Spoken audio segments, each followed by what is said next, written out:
Hi guys, and welcome back to Everyday May here on We Film Things.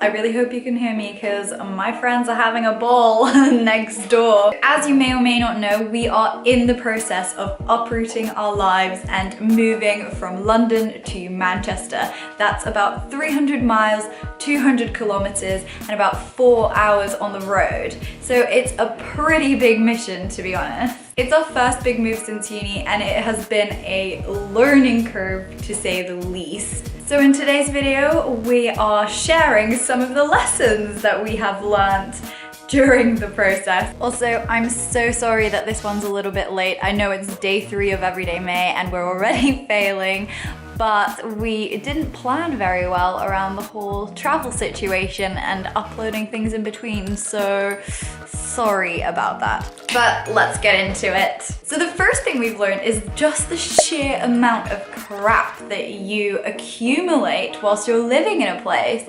So we've lived in our London flat for about 4 years now, and we literally moved in with like 2 suitcases each, and we're moving out with a van full of stuff. I mean, how does that even happen? But we also own so much stuff that we just don't use. We've got loads of old tech, we've got loads of clothes, we have homeware even that we didn't know existed. Brace yourselves, this is what it looks like.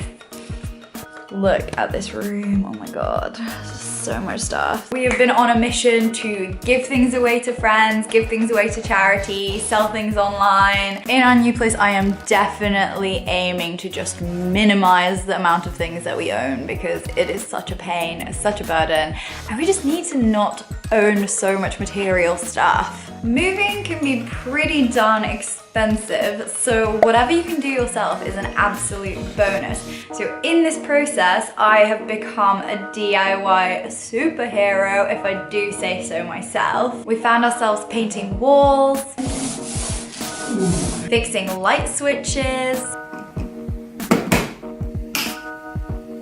I think this might be one of the proudest moments of my life. Dismantling furniture, lifting heavy objects.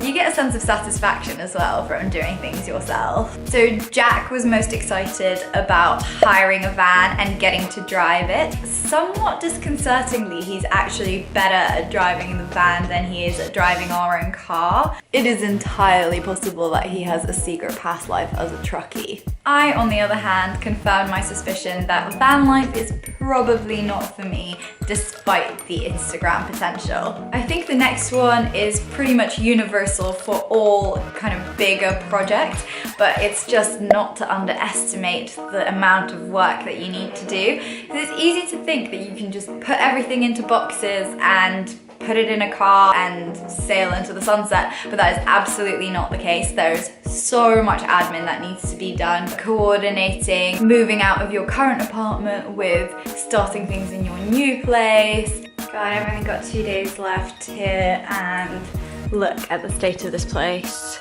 It's pretty empty, but I mean, there's still stuff to be done. Life admin, oh my god, so much life admin.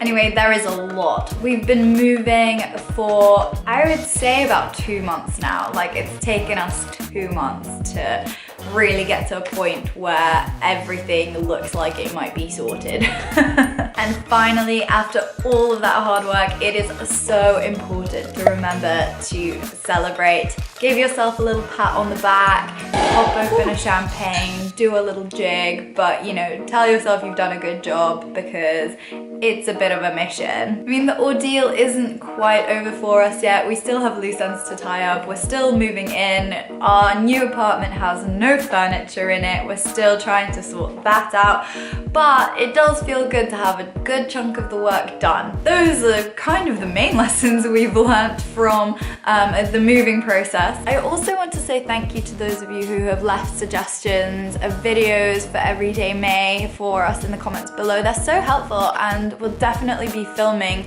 all of the suggestions that have come up so far. So if you have any other ideas, I would be really interested to read them, and obviously we will try and film anything that we actually can that's been suggested. But yeah, thank you very much for watching this video. I hope you enjoyed it. Give it a little like if you did. Give us a subscribe. We're still doing this everyday May thing, so there'll be lots more videos to come. So hopefully I will see you in the next one. Bye guys. Also, if you're wondering about the setup, we're currently in Sweden. I'm filming in one of our uni friends' apartments. And look at this beautiful plant that he has. Her name's Olivia. She's my filming buddy.